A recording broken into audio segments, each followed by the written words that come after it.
Hey, everybody. My guest today is Professor Hanno Sauer, and we're going to talk about the invention of good and evil. Thank you so much for being here. Thanks for the invite. Okay, so I want to hear about your book. I was hoping that you can give a summary of what you wrote about. Yeah, so the subtitle is A World History of Morality. It's a little bit overly ambitious, perhaps a bit of a mouthful. But the idea was to write a book that describes the main moral transformations that humanity has undergone over the course of its run. And it starts 5 million years ago, before we even existed, I guess. And then it goes through the structure of 500,000 years ago, 50,000 years ago, 5,000 years ago, 500, 50 and 5. And it's supposed to introduce the various elements that I think are important about morality, like cooperation and punishment and inequality, and us as cultural beings, the origins of modern societies, the lessons from the 20th century.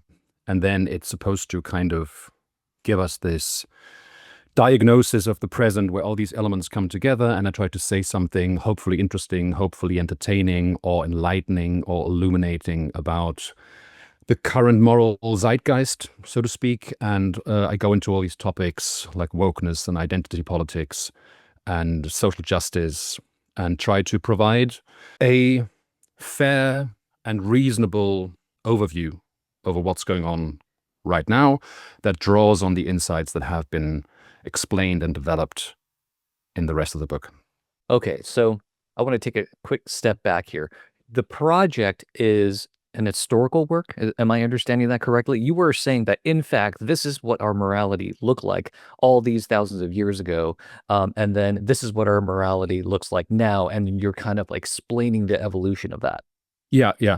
And a big like through line in the book is the scaling up of human cooperation, right? So we started out from these kind of ape-like creatures that lived in very, very small groups, hunter-gatherer style, foraging, small bands, small tribes. And then one of the things that I want to do is try to explain how is it possible that now we live in such different societies, even though we haven't changed that much as a species anatomically over a long time.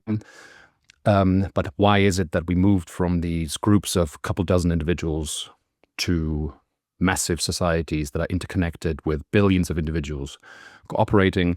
And what are the changes in our biology, in our culture, and in our social institutions that were required to make that kind of transformation ultimately possible? Okay. Yeah, so that makes sense, right? You're starting historically from like a hunter-gatherer type of society, right? We're just living with our perhaps our families and maybe some close friends. I'm not entirely sure. Okay. So then the morality that we invented, are you saying that it's invented? It is a way for us to have gotten along with each other? Yeah, yeah. I think it's invented, but that isn't very. It's not a very load-bearing word in meta-ethical terms. Like in philosophy, when you think about meta-ethics, and invention sounds like morality is made up. It's made up in a sense, right? So we built it, not intentionally, but we sort of built it inadvertently over time. So it's invented in that sense. It's constructed by us, but it's not a take on morality not being real or anything. I think morality is a real phenomenon that can be studied with various disciplines and various theoretical vocabularies, and draws on various insights from economics and political science and biology and psychology and the cognitive sciences. So I think morality is real, but in the same way, it's also something that we constructed, that we came up with, but it follows a certain type of logic also that we can decipher, so to speak. And it's a historical book, and it tries to tell a story a little bit. It also has like these narrative parts in it a little bit, but it's history not in the sense of here's an event, here is a person with a name, and so on and so on. It's sort of this speculative, I mean, not unserious, but speculative account of what may have happened in the past and was what got us here. Yeah, that makes sense because if you're thinking about hunters and gatherers, it's not like we have these written records of what the Exactly. moral Yeah. beliefs were. So Yeah. you're saying like, look, assuming that our accounts are our descriptions of what life back in that day looked like, this is what morality would have looked like. Yeah. Maybe some Yeah. sort of cooperative enterprise so that people could survive, right? So maybe Yeah. maybe there's reciprocity built into you do something for me, I do something for you because we rely on each other. Maybe there's Yeah. some aspect of promise keeping, right? So then there has to be some level of trust for us to cooperate. Is that what you mean? Yeah, exactly. Exactly. The challenge is sort of to explain always how cooperation is possible or was possible for an animal like us, for a species like us. And we have found a particular way of cooperating that's different from insects, different from other species, right? Because we are different kind of animal, and cooperation has a very specific function for us, a very important function for us, because we are deeply social beings that depend on each other, very vulnerable, that can't do very much on their own. So we are a deeply social species. And then depending on the kind of society that we've built with ourselves and for ourselves, again, from very small groups to increasingly larger groups, we come up with novel institutional solutions to scale up cooperation even further. Okay. So would you say that, historically and perhaps even presently, that the core of morality is some form of cooperation? Yes. Okay. I think basically morality is about cooperation. It doesn't mean that when we cooperate, we always therefore do what's morally right, right? So warfare is cooperation. Running a concentration camp is cooperation, right? So the fact that something is cooperation doesn't entail by itself that what we accomplish cooperatively in this way is therefore morally good. But I think it's still correct to say that the foundation of morality is ultimately cooperation. And then we cooperate in different ways, and we trade off different types of cooperation against one another. Sometimes you have cooperation at a lower level that conflicts with cooperation at a higher level. And so it's supposed to be explanatory in this sense, but again, cooperation isn't always good. There are bad ways of cooperating, like in a bank robbery or something. But still, the foundation, I think, for what we call morality is ultimately about generating these positive sum interactions between individuals and overcoming collective action problems, right? Because cooperation is inherently vulnerable to being destabilized by, the usual free rider incentives. It's always in any individual's interest to defect, to not cooperate, to reap the benefits of cooperation without making a contribution. And the story that I tell in this book is how did we manage to cope with this fundamental collective action problem at different levels of social organization, different levels of economic development, technological innovation, scientific breakthroughs, and so on and so on. And that gives you this very, very large scale picture of how we've evolved biologically, culturally, and also socially. Okay, that makes sense. So human being as a species, that has remained constant. Our environments, Largely, however, our environments, however, have drastically changed from the yeah, time of, the cavemen, right? So yeah, then the explanation is, okay, well, we're still fundamentally social beings. Our morality, because of that, our morality is still going to have constant elements to it, yeah, despite the changes in our environment. So yeah, yeah. then your So we kind project of, we is, kind of, we kind of, we kind of build these layers on top of each other, right? So we start out with these mechanisms of sustaining cooperation that are very, very simple and that are only really suitable to integrate small groups, right? So we cooperate amongst kin, for instance, and we can have an explanation for why that is. That is basically inclusive fitness theory, right? It's beneficial and in my interest for me to help other individuals that are bearers of copies of my genes. So I care very much about relatives and my kids and so on and their welfare. So you get kind of very, very simple forms of elementary altruism in this way. But in small groups, you also have reciprocity. Like you said, you scratch my back, I scratch yours. And if we are in this group, we can sort of generate chains of reciprocal cooperation that way. But I think it's pretty immediately clear that these mechanisms, they have their merit, but you can't really build a society of even a couple thousand individuals on the basis of genetic relatedness or on the basis of immediate reciprocity, because the enforcement mechanisms start to break down. The free rider problem starts to become more and more pressing, and so you need different mechanisms to stabilize cooperation further and to allow us to scale it up further. Punishment being one of them. You start building social sanctions. They can be softer sanctions such as gossip, but all the way up to violence, murdering individuals in order to maintain social order. But even that is something that is not arbitrarily scalable. So you need to come up with new ways of becoming a cultural being that can learn norms, for instance. At a certain point, we started building hierarchies and all the benefits and problems that came with that.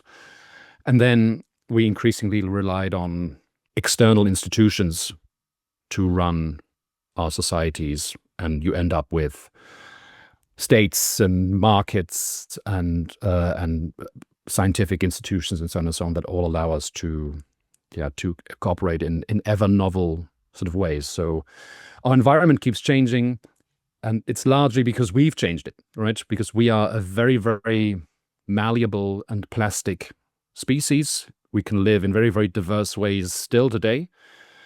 And that's just who we are. And morality performs its function in different contexts and different ways of living and different types of societies, different types of institutions. And I think that's a very, very interesting thing to study. Like, how is that possible, and why are we like that? Why are we so unique in the way that we generate cooperative benefits? Yeah, no, thank you for that explanation. So I think it would be helpful for us to kind of go through the timeline. Um, so we talked a little bit about, like the hunter and gatherer society. What do you think was the next big jump in terms of our cooperation?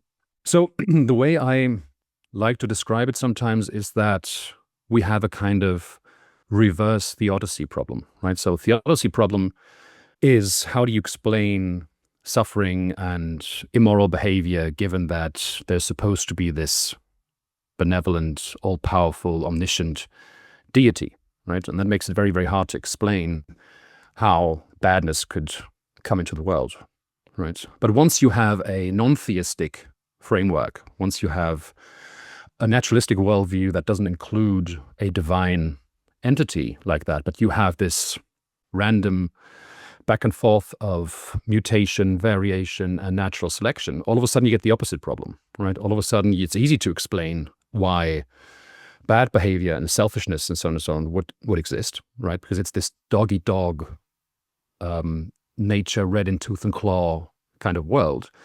And now it becomes kind of puzzling to explain why goodness exists, right? Why do we have altruism and empathy and fairness and heroism and self-sacrifice and so on and so on? But we do have all these things, right? We do observe them. So where do they come from? And for the longest time, this was very, very difficult to explain for people in a naturalistic framework.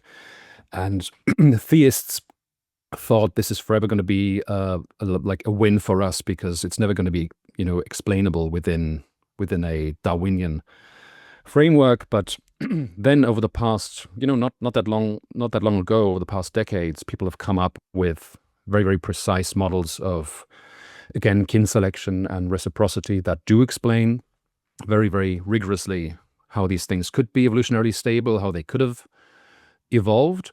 And you just need to explain, how did we get from these small-scale hunter-gatherer societies to these crazy big societies that we live in right now, and that are so diverse and huge, and so complex in their institutional foundation. And so I start with explaining the evolution of these basic forms of cooperation, like altruism, like reciprocity, that work in very, very small societies. And then the next step that I do goes into mainly the topic of self-domestication, right? So the role that institutions of punishment played in our history were largely about making further cooperation possible, by changing the way that we act, and in particular by making us more disciplined, more foresighted, more conformist, more docile, more peaceful in a way, at least internally within a group. And the best explanation we have for how that worked was just that we started building these small coalitions and small groups, and we just basically started murdering the most violent individuals in our group, the bullies and the would-be tyrants and so on and so on. And if you do that for a couple hundred generations, you create a pretty strong selection pressure in favor of individuals that are more disciplined, have better impulse control, are more peaceful and docile and conformist in society. And that is this phenomenon called self-domestication. So we did to us back in the day what we would later do to wolves, turning them into dogs, right? Making them more compatible and cooperative and playful and peaceful and social. And we did that to us inadvertently and self-domesticated our species. That's one role that punishment, which is the second mechanism that I go into at length, plays. But also there are really, really good studies that show that it's not just how capital punishment, for instance, literally changed our biology, right? Because we took out all the would-be tyrants and bullies and all these aggressive individuals, but we still use punishment today in order to prevent cooperative structures from collapsing. And you can do economics experiments that show that in general, people are relatively prepared to cooperate, but it quickly unravels, right? So when you have these economics games, like public goods games, for instance, people contribute to the common good, but then they see that the first people start to defect, and it just makes the whole cooperative structure kind of fall apart. But when you introduce in these economics games, when you introduce a punishment option, you can keep the level of cooperation kind of stable. And that's still what we do. We need social sanctions of some sort to enforce these cooperative mechanisms, because otherwise they tend to unravel and they tend to fall apart. And we can see that, when you want to do a camping trip with like 67, 70 people or something like that, after a while, some people are going to start to slack off. Some people are going to stop contributing. Some people, shirk their duties of fishing or cleaning the pots or cleaning the tents or tending to the children and so on and so on. And then these small-scale societies, they tend to unravel and fall apart, and you need to have some sort of mechanism that allows you to keep cooperation stable. So that's sort of the second mechanism that I go into at length. You have a little bit of cooperation in the beginning, but it's very, very simple and very, very primitive in a way. And if you want to go further, you need to have social sanctions of some sort to stabilize cooperation. But even that isn't really enough. And so the mechanisms I go into after that are, I think, the enormously important role that cultural learning and cumulative cultural evolution have played for us in our evolution as biological beings and as cultural beings and as social beings. Okay, so before we get into that, let's kind of break down this punishment aspect. Yeah. So now we've went from a hunter-gatherer society to one that's relatively larger, that probably includes multiple tribes cooperating with each other.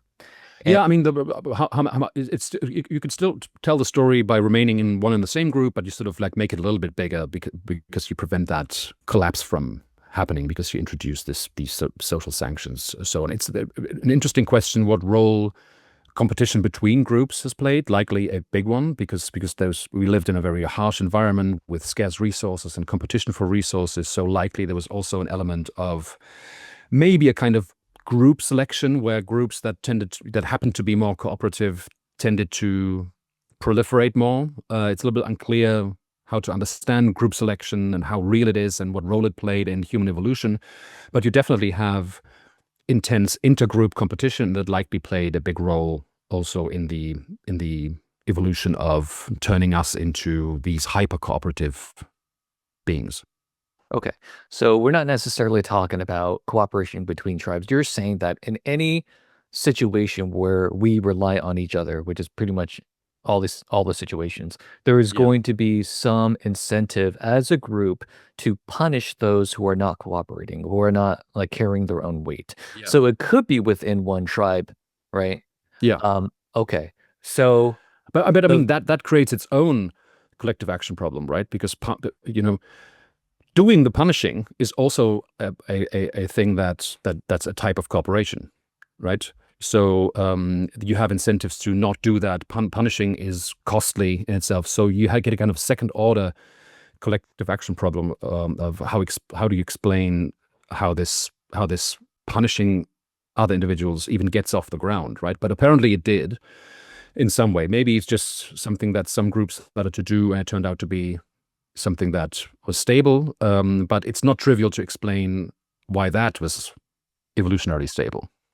Okay.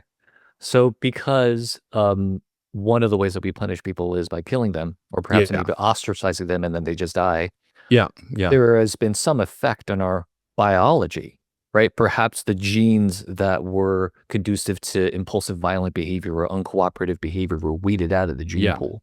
That's Okay. right. That's Okay. right. And I mean, people have become a little bit skeptical about these sorts of studies recently, but I still think they contain valuable insights. You can do similar experiments with species today, and if you have, foxes, for instance, and you only let the friendliest half reproduce, for instance, in like a breeding experiment, you tend you tend to see this same type of domestication syndrome, right?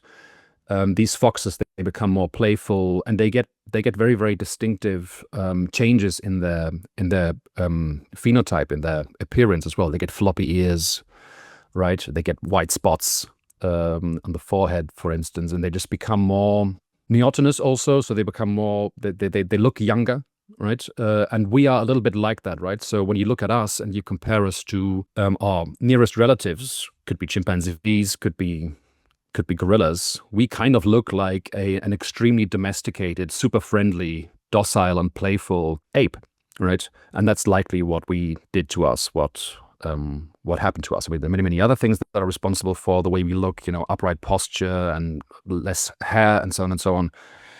But that's only part of the explanation, is that we turned ourselves into these golden retrievers, sort of among the We're the golden retrievers of the yeah, primates. yeah, yeah, a little bit, right? It's funny. I have a golden retriever. Right. And then how are they, right? They are pretty friendly and playful and so on and so on. And we are I mean, very, very evidently not always friendly, right? Especially when it comes to intergroup competition, we can be very violent. But internally, we tend to be pretty disciplined, right? And there's this famous book, Mothers and Others, by Sarah Hardy, where she says you couldn't put 100 chimpanzees in a plane and they wouldn't behave, right? They would tear each other's ears and penises off, and it would be mayhem. But we can do that, right? And we just have that kind of self-control and discipline and conformity to engage in these types of social structures, and it just wouldn't be possible with a different kind of animal. Certainly not chimpanzees or gorillas. Yeah. Okay. So then punishment was a tool that we used to self-domesticate. Is that what Yeah, you're saying? yeah, Okay. yeah. I mean, again, inadvertently, it's not like we planned that, but it's sort of it just happened to us. And then if you do Yeah. that for long enough, you turn into this golden retriever. Okay. Okay. So then what's the next step then?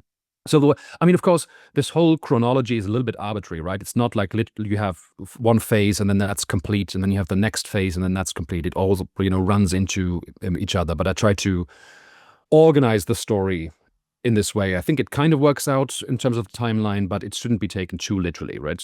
So the next step that I go into is cultural evolution.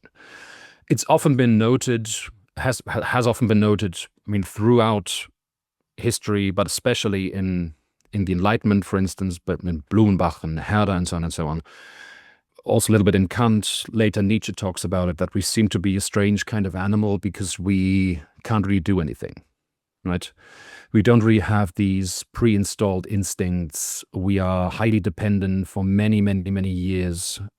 We come into this world not being able to do anything. We have no skills, no knowledge. We need to learn it all, right?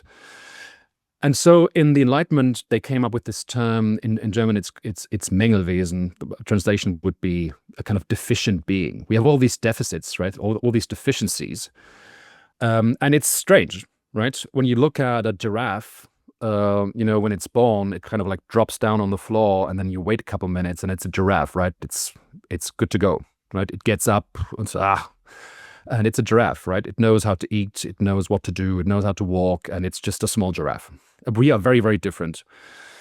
And a question that puzzled people is, why is that?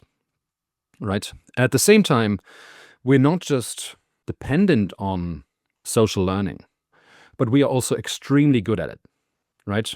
We can pick up any type of information. Language is entirely learned, right? No one can come up with it on their own. Everything we do, the house you live in, the house I live in, everything that we are surrounded with, all our rituals and institutions and norms and buildings and cities and technology and so on and so on, all of that was built by previous generations, right? So you have this sort of accumulated cultural reservoir of skills and know-how and information that it takes us a very, very long time to download from our environment, right? But that, at the same time, is, as Joseph Henrich puts it in a book that's titled this way, that's the secret of our success, right? That's what makes us so powerful and so ecologically dominant, is that we may be deficient in some way in the beginning, right? But because we have this superpower of social learning and absorbing information from others, right? Either horizontally from people around us or vertically from older people,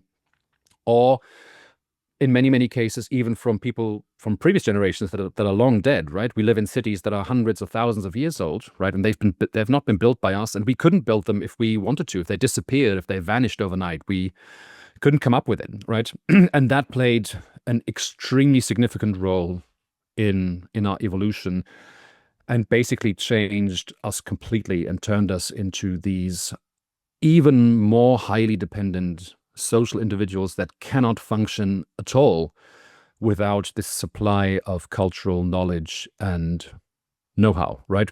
We are unable to live essentially without cooked food, right? So we externalized all of our digestion, right? We are these sort of fundamentally kind of lean creatures with very, very small, shrunken intestines, very small gut, very small jaw that isn't very powerful, all because we culturally externalized all the digestion into pots and pans and fermenting and chopping up and grinding and heating up and so on and so on. So we do a lot of our digestion outside of it, outside of our bodies. And that leads to, it's just one of the things that leads to this process of culture-gene coevolution, where the niche that we culturally built for ourselves becomes the niche in which our biological evolution subsequently happens, right? So, sorry, by coming up with these cultural techniques, we construct a new niche for us. And in that niche, our evolution happens, and we get different kinds of selection pressures. And of course, you get selection pressures very, very intensely in the direction of becoming better and better at social learning, right? Because the benefits are so huge. So you can do these experiments that are very interesting, that human beings are not just social learners, but we are so-called hyper imitators. So our social learning is such that when we see someone else do something, we copy it in a relatively high fidelity sort of way. And we copy even the steps that aren't immediately obvious why they are there, right? So when you do a study where you kind of, I don't know, show a chimpanzee how to get some food, and you need to do like 5 or 6 steps in order to get to the grape or something, and you built in a step that's not really necessary, right? Like you wiggle a tool or something, it doesn't really perform any causal function, the chimpanzee will ignore it, right? And they just do the thing that's required to get the grape. But human children do the thing, right? They do the extra thing that isn't really transparent to them. And that plays an enormously important role, because if you want to build highly complicated skills that you couldn't possibly build within one generation, but you build them over time cumulatively, right? A lot of the steps in like this cooking recipe, for instance, won't be immediately obvious why they are there, right? But often they perform a very, very important function. For instance, detoxifying a vegetable or something, right? You add something in, or you let it sit for 2 days, and it's not clear why you need to do that, but you need to in order to process the vegetable. And we are able to learn these highly complicated actions and action structures. And that is something that basically only we can do. And it's something that only allows us to build these cumulative cultural knowledge bases. And then we pass that down to the next generation, and the next generation makes a little modification and becomes more and more complex. And we are adapted towards that type of social learning where we can download culturally accumulated knowledge that's highly, highly complicated. And we don't really even understand how it works or why it works the way it does, but we still adopt it this way. And that's what makes us incredibly effective at not just cooperation, but organizing our lives in general. Okay, so you said a lot there. I kind of want to get some clarification and just see how that fits into the wider project. Yeah. So, first step was self-domestication via tools like punishment. Yeah. Now you're talking about cultural learning. We are very good at learning from others who are alive and others who have already died. Okay. Yeah. And the way that this fits into the larger project is that we are learning moral norms that way. Yeah. Yeah. So one of the things we can learn are norms, right? So we can build society. So this still goes into this whole idea of how did we scale up cooperation, right? We start with primitive forms of altruism, reciprocity. We scale it up a little bit because we have better enforcement mechanisms like social sanctions, ostracization, gossip, murdering, and so on and so on, violence, threats, and so on. And then we also engage in this process of becoming a cultural species. And becoming a cultural species not just makes us, more successful in achieving our goals, but it also allows us to learn pretty much anything. So all of a sudden, we develop this norm psychology, and we can learn seemingly arbitrary rules that are out there, right? So games are a little bit like that, right? So when you think of chess or tennis or whatever, it consists of these rules. They're not in nature, right? We came up with them, but we understand them. We get it, that there is a rule. You're supposed to do that. You're not supposed to do this. And we can download these norms as well. And we are very, very, very heavily disposed to acquire the norms that are around us in society. That's also a foundation of learning a language, right? Languages are rule-based, and we need to be able to learn rules in order to be able to learn languages which play a role in communication, storing information, and that also allows us to scale up cooperation further, right? So we have these norms that are seemingly arbitrary, but they integrate group life, and they also allow us to build distinct groups very much, right? So all of a sudden you have this one tribe, and they have this, I don't know, head decoration, or they have this way of dressing or coloring or the language they speak, and that creates cultural differences between groups, and that allows us also to improve cooperation internally. So culture is a multi-pronged skill that allows us to become better and better at creating sociality in human beings. And our evolved norm psychology, understanding norms, getting norms kind of naturally, is also a part of this self-domestication story as well, because we can orient our behavior around these norms, and they exert a kind of power and influence on our behavior. And sometimes we don't do something because there's a norm against it, or sometimes we are encouraged to do something because there's a norm in favor of it. And it helps us become better at building social structures. Okay, so let me try to give a simple example to see if I can understand what you're saying here. Um, so my assumption is that as our communities scale, our moral rules kind of have to scale too in order to sustain this level of cooperation. So let's say we're taking it back to just like a small tribe, right? So one person is not really carrying their weight. So let's say like, okay, my job is to hunt. We have to hunt this deer, and this other group is going to hunt this boar, and then at the end we're going to come together, eat the deer and the boar, right? Yeah. But maybe they didn't really do that. They got something else that wasn't as filling. So we don't think it as valuable. And so now we have some sort of rule. It's like, look, like if I have this chunk of meat, you gotta contribute this chunk of meat too, right? So boom, there's like a rule, right? Yeah. Yeah. And maybe there's like a temporal like element to it too. It's like, no, like we have Hmm. to do it within this amount of time. You can't just do it next month, right? Yeah, And so exactly. now Yeah. we're kind of looking down on laziness, Hmm. right? And as this stuff scales, we come up with more and more of these rules. So those people, they want this in order, for them to trade with us, they want this particular thing, right? So we have to kind of like respect their wishes in order Yeah. for us to gain too. So that's like another layer, right? Yeah. Okay. So then the fact that we're really good at learning and that we imitate steps that don't seem to be necessary to achieve a particular goal makes Yeah. it such that we're really good at learning these moral norms intergenerationally. It's like, why do we do this for that group? Right? Maybe kids are like, why do we do this for that group? And then the parents are like, I don't know, this is what we do. You can have norms that sort of people don't really again they don't need to understand the point of these norms. It's just they say this is how we do it, right?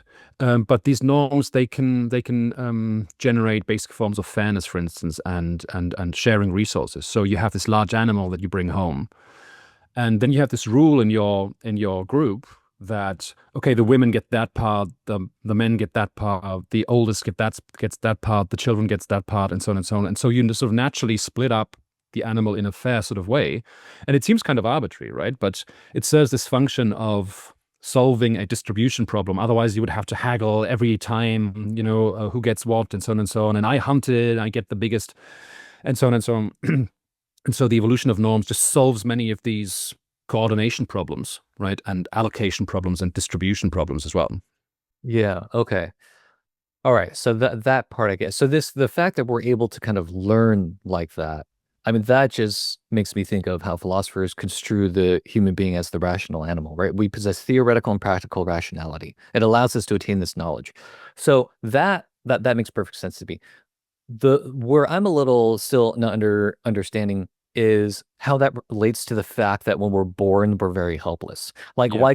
it seems like theoretically it would be possible for us to be able to walk within a week and still possess theoretical and practical rationality. Yeah, I think it's just that we are basically born prematurely, right? We got these big brains, and at a certain point, you have this equilibrium where you can't make it through the birth canal anymore unless you are born prematurely, right? Because the head gets too big. And indeed, you see that, that's what makes childbirth in humans such a tricky thing. You don't have that in other apes, for instance, or in most other animals. They just do it and it's fine.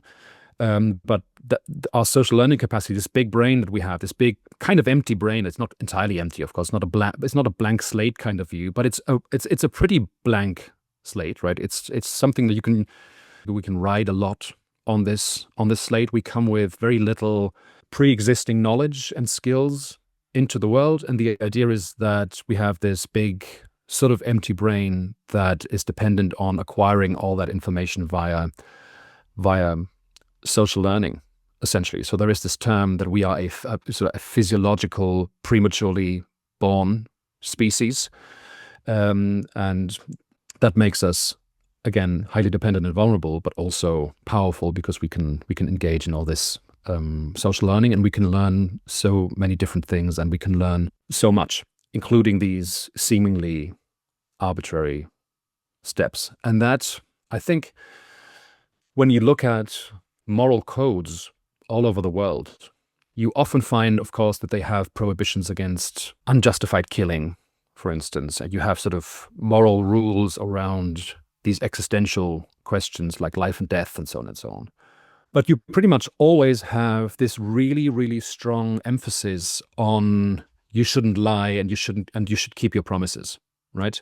It's a little bit surprising why that would be, right? Why would don't lie be considered almost as important as don't murder, right? But when you look at it from the perspective of us being cultural beings that are dependent on acquiring information socially, you can see that being being around other individuals that are reliable informants, right, that don't deceive us, is very, very important, right? Because the information that I need to pick up from others needs to be reliable, needs to be accurate, it needs to be true. And so we place this extremely heavy emphasis on being reliable in the way that we transmit information to others, such that, down to the Ten Commandments, you find that as a pretty important rule, that you're not supposed to lie, you're not supposed to give false testimony, and you're supposed to be basically like a reliable informant for other people. Okay, so what's the next step?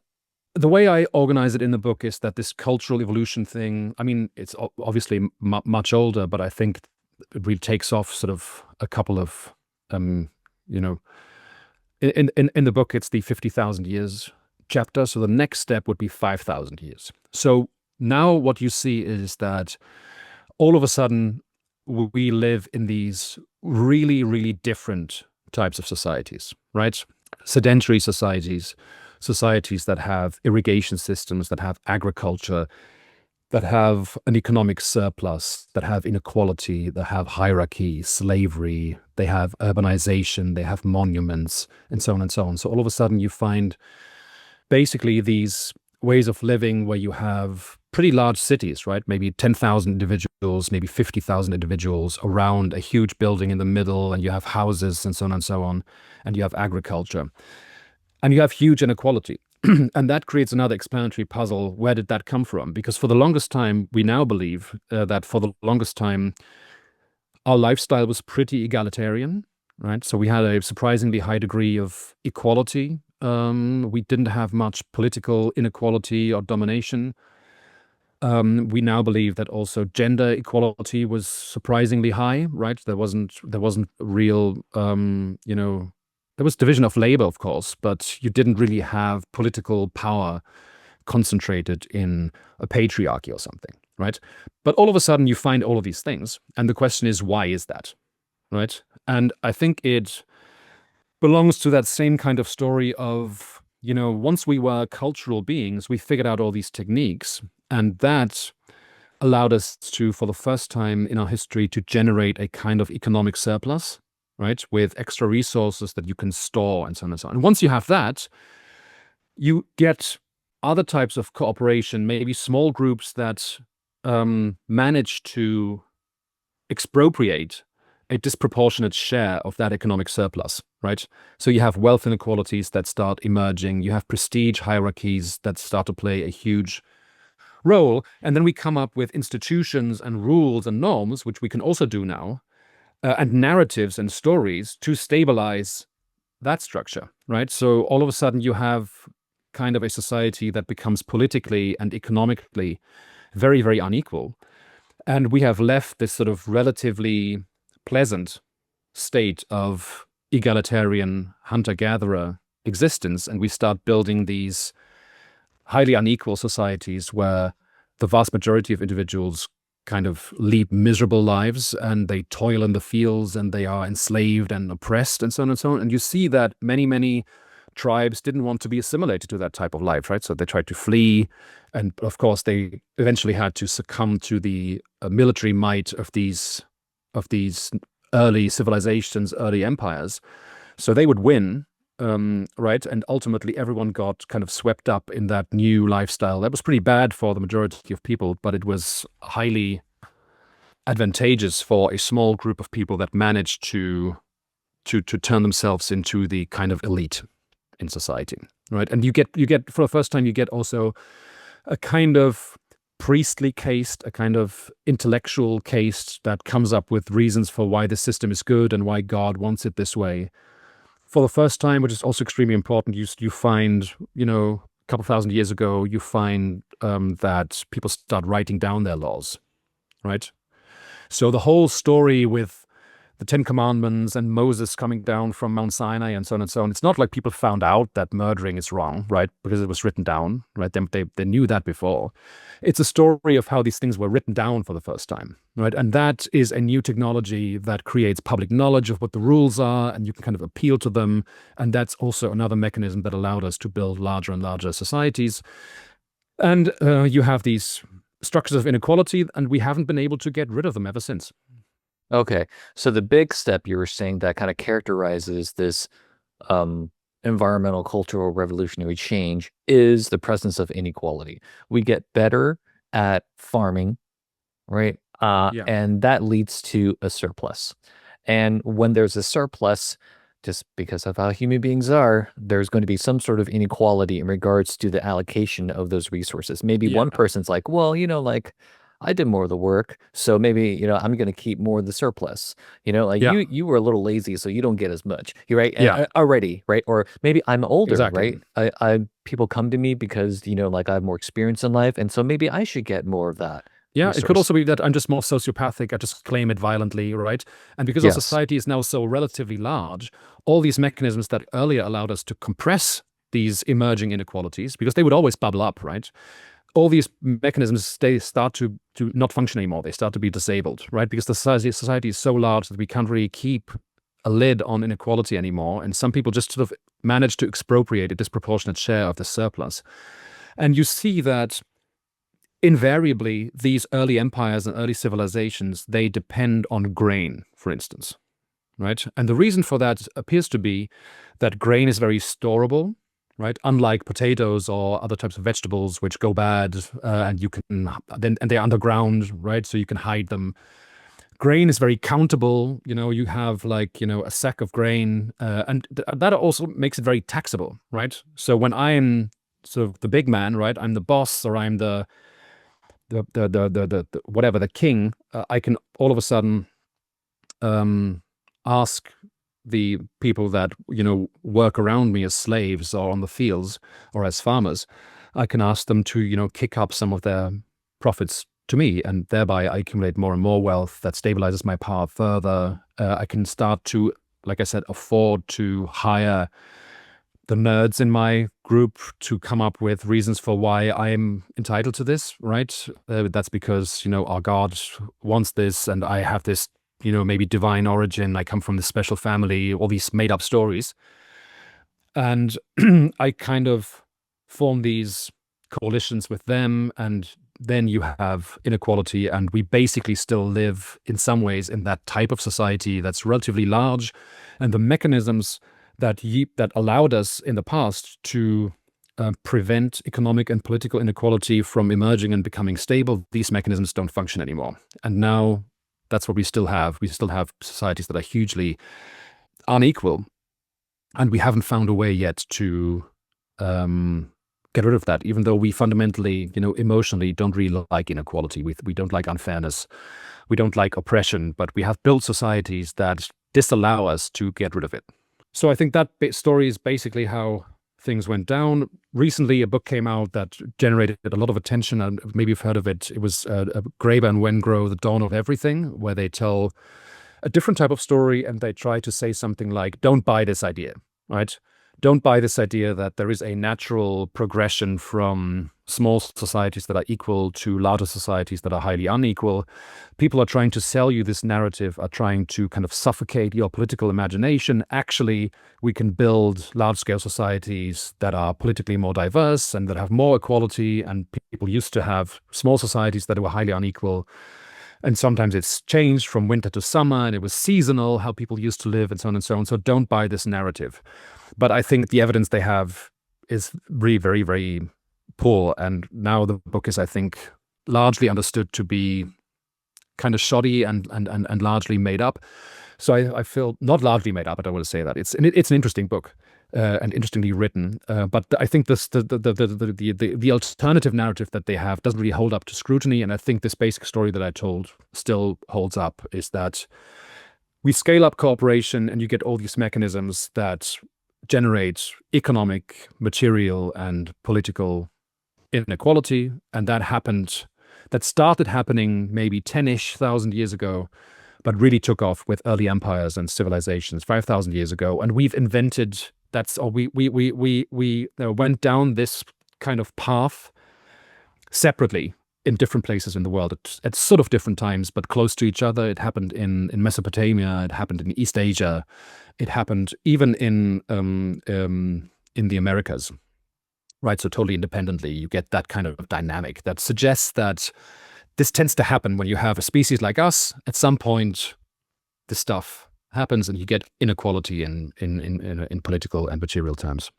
Can you explain a little bit more about why the the larger scale of these societies rendered the older moral norms insufficient to kind of hamper down the inequality? I mean, what we would do is you have maybe one would-be tyrant that says, I want more of the meat, I want more of the women, whatever, right? Well, more of whatever resources are interesting to me. And in a small-scale society, you can sort of, like, you and me can overnight kind of find a third and a fourth guy and say, this guy is super annoying, we need to get rid of him, right? And so inequality or efforts to create inequality, just due to the incentives, they would keep bubbling up, right? You would have this dynamic. But the society was still small enough that we could sort of form ad hoc coalitions in order to compress these developments, right? So by the time we had invented sort of safe methods of killing at a distance, spears or something, and we would just like murder you overnight, right?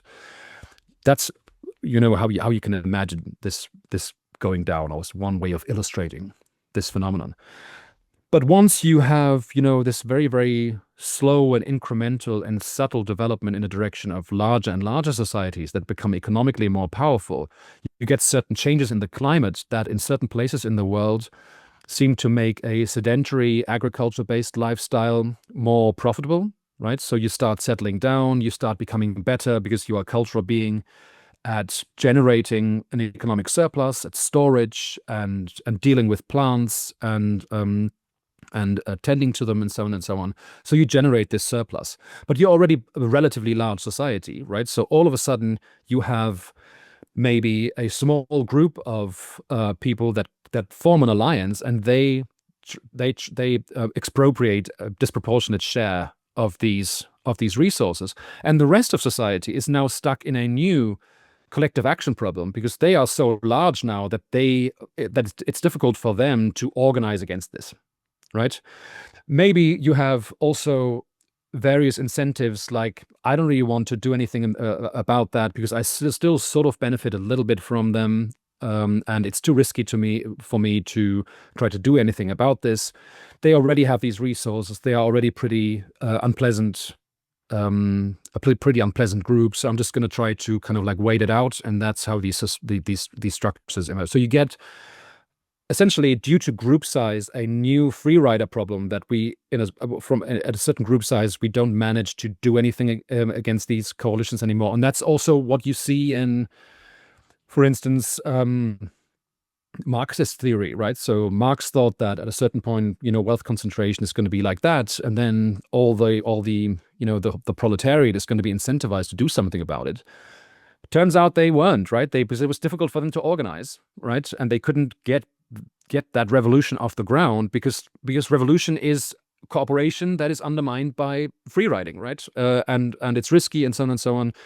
And so we've inherited that type of society, and now it's very, very robust, and it's very hard to see how we could get rid of that. I mean, we try to do something about it, right? We have a welfare state. We have in many places successfully eliminated aristocratic structures, right? But much of this is very recent, right? So this is like maybe 150 years ago in Germany, for instance. The welfare state was invented.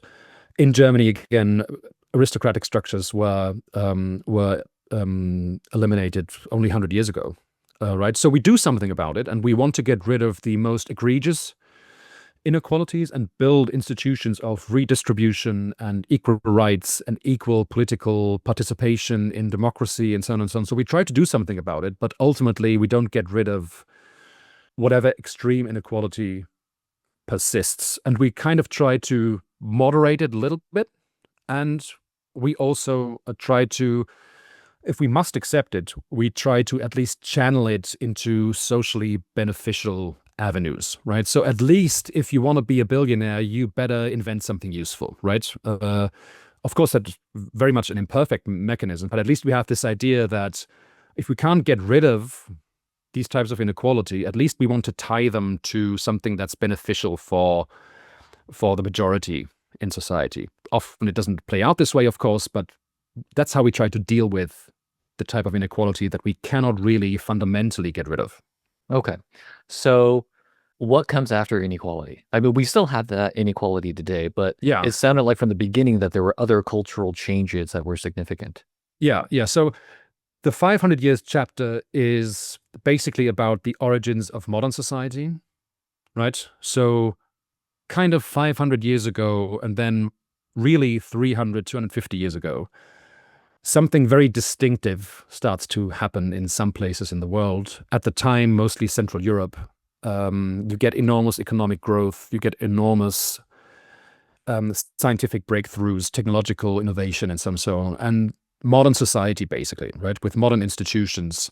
And ultimately, you get, further down the line, you get states, and maybe even democratic states, and so on and so on. And you get a very, very rationalized culture, very technological, very economically advanced. And the question is, why did that happen? Why did it happen when it happened? Why did it happen in the first place? And how did it happen? Right. And this was a huge puzzle for the longest time in social theory and sociology. Emil Durkheim and Max Weber and all these people, they tried to figure out, why did modern society happen? Right. And Max Weber said capitalism was sort of made possible or promoted by a certain value system, the Protestant ethic that placed a sort of high value on being economically successful, because you could kind of tell, if I do well in this life, I'm probably among the chosen few that get to heaven, sort of thing, right? But of course, that doesn't explain where the Protestant ethic comes from in the first place, right? And what made these changes possible.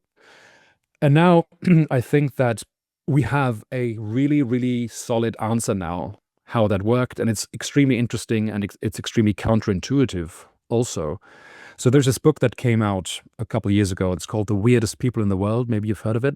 And so WEIRD is an acronym, right? WEIRD stands for Western Educated, Industrialized, Rich, and Democratic. So you and me are weird, right? And we live in these weird societies. And where did they come from? The thinking style is different. It's much more analytic and scientific. It's much less holistic and intuitive.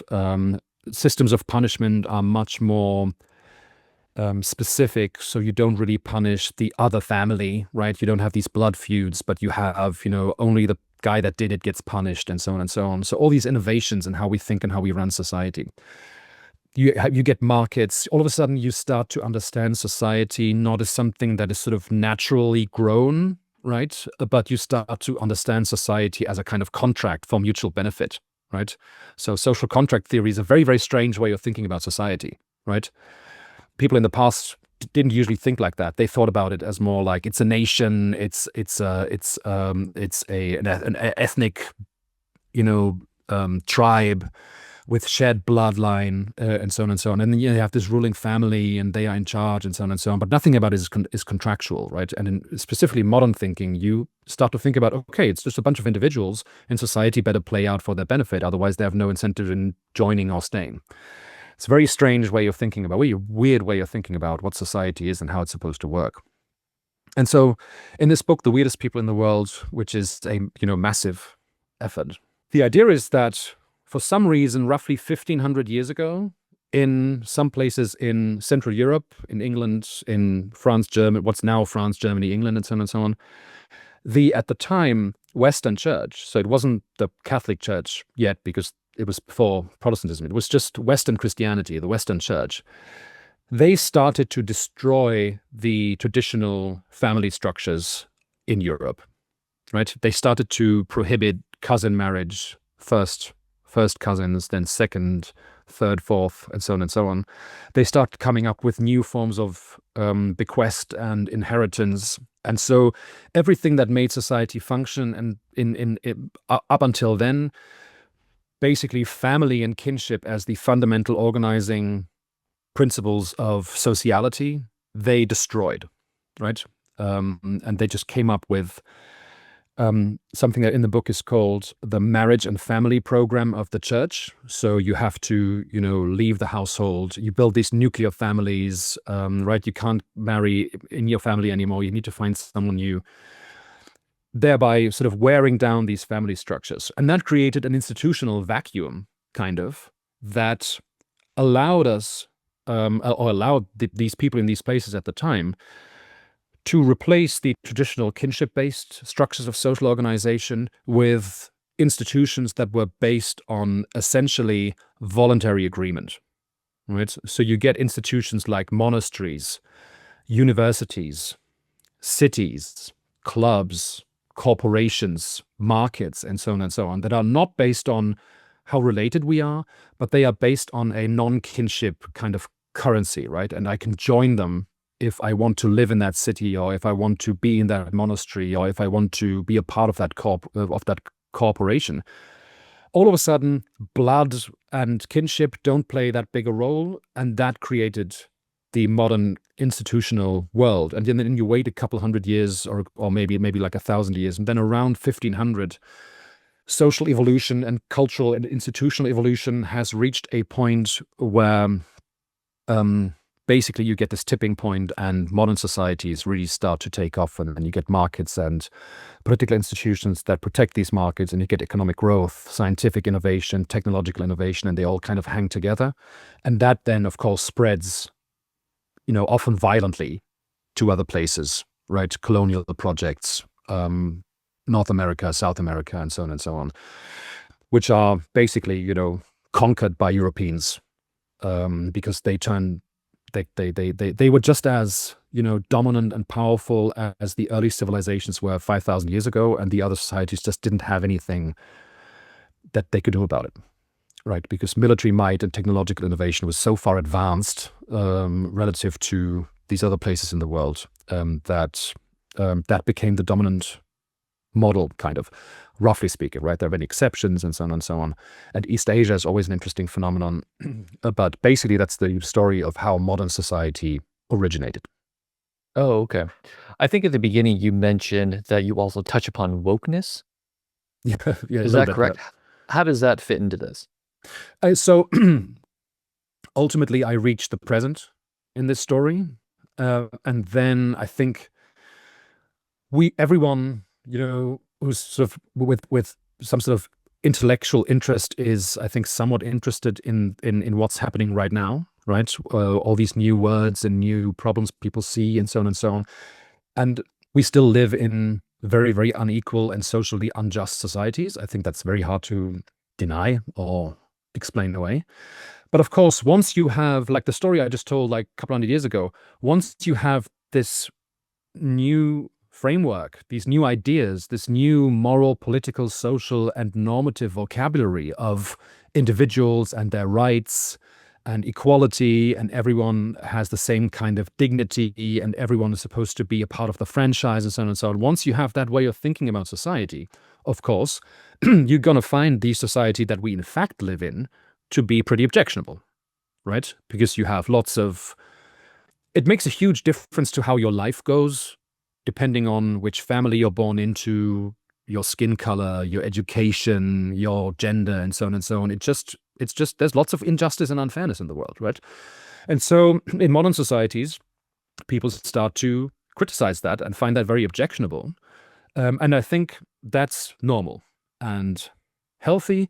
But of course, when you then have, in recent times, you have very modern, very advanced societies, you combine that with new types of spreading and sharing information, new environments like social media and so on and so on, you create conditions where some of that social criticism can also become a little bit excessive sometimes. So I try to sort of tell the story of wokeness and identity politics and social justice activism kind of as an outsider, and I try to avoid, on the one hand, being like going all in with wokeness, right? And at a certain point you have, I don't know, white women making dumplings is racist or something, which I think is silly and problematic, and you don't need to think like that about society and about justice. And about on the other side, you have this moral panic about how these woke snowflakes are destroying civilization and free speech and so on and so on. And I wanted to do neither, right? I wanted to sort of see, okay, what kind of social movement is that, right? What are the concerns? Which of them are legitimate? Which of them make sense? For instance, I think we used to think about disabled people in very, very dismissive and careless ways, right? And now I think there are very, very serious efforts to be much more inclusive about disabled people, and you don't call people in wheelchairs cripples anymore, but you have much more inclusive language. I think that's good, right? I think many of the ways in which we deal with non-mainstream sexual orientation, for instance, right? All of that I think is good. You very rarely see people who want to really like get rid of that, right? There's just no reason to be hostile towards people that are attracted to the same sex or something like that. It's just like a good idea to not do that, right? You also have, a greater sensitivity towards sexual violence, for instance, from just lewd comments to assault and rape and so on and so on. That seems good to me, right? So there are many developments that we would perhaps describe as woke that I think are fine and we should keep them. But with every social movement, you have a similar dynamic, is that after a while, people start to compete for status within that social movement, right? And the way they do it is via increasingly escalating loyalty oaths and increasingly extremist beliefs.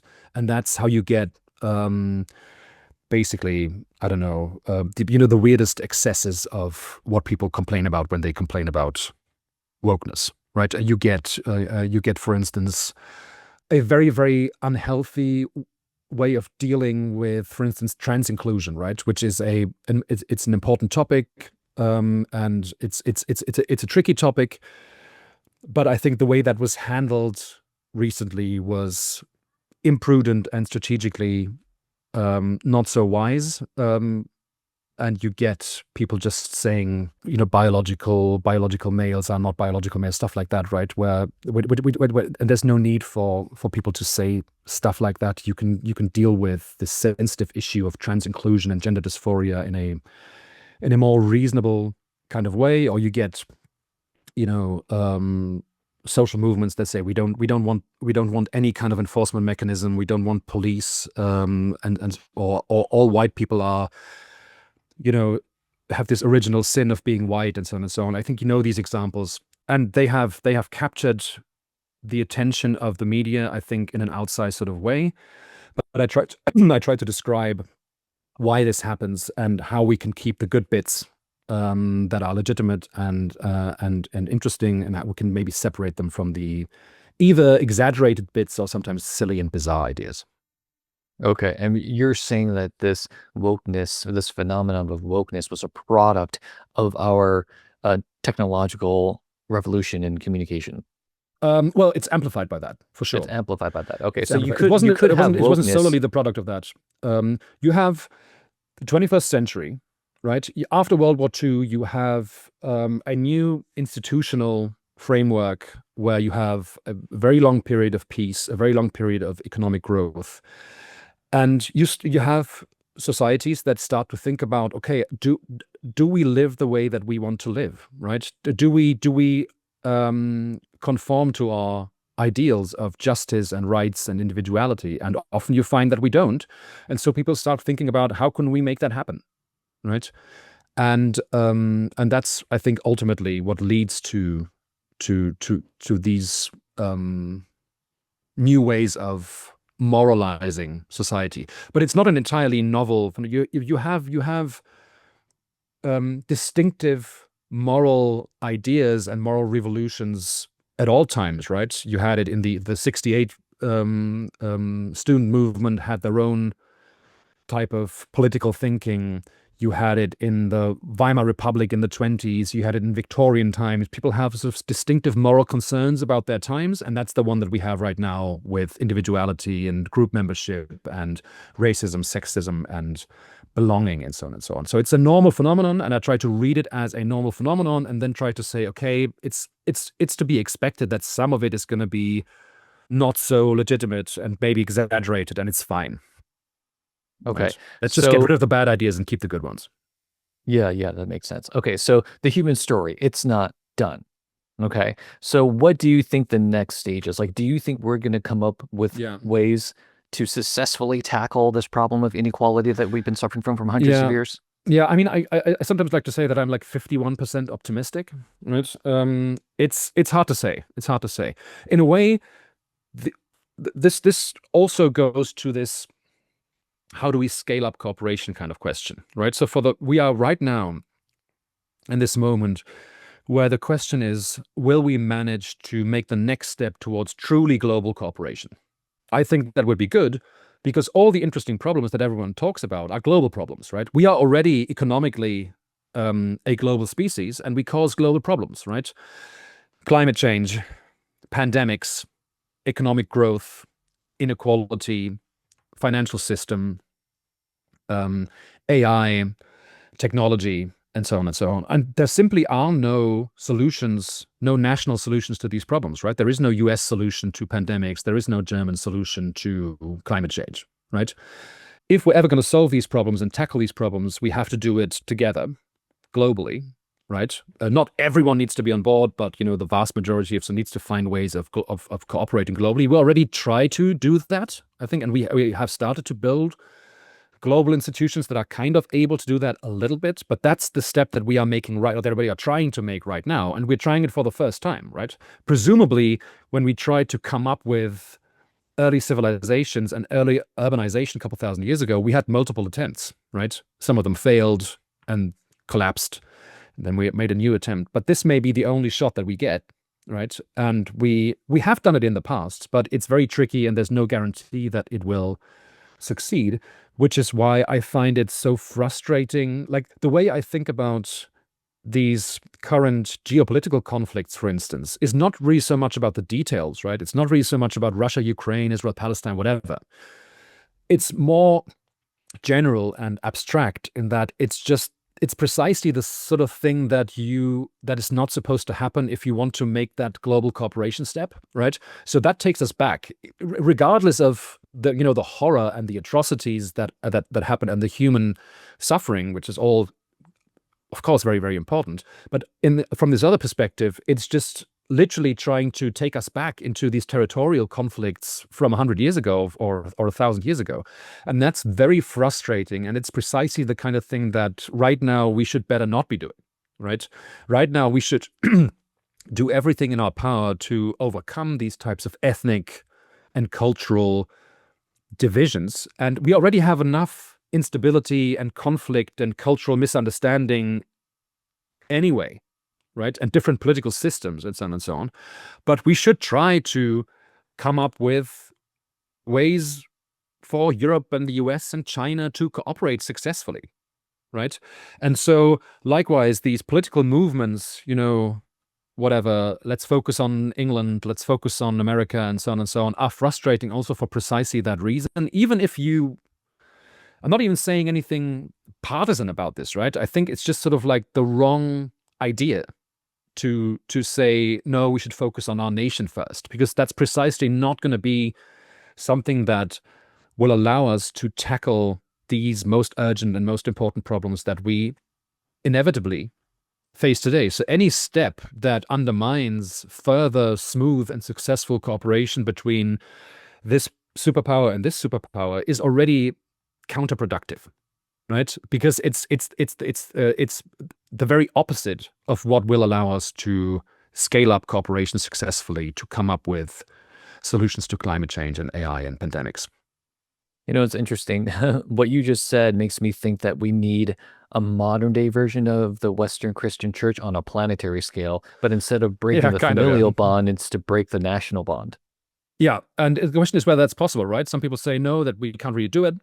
I'm skeptical because people who have a more conservative temperament, perhaps they always like to say, okay, that's enough. We can't build bigger groups, right?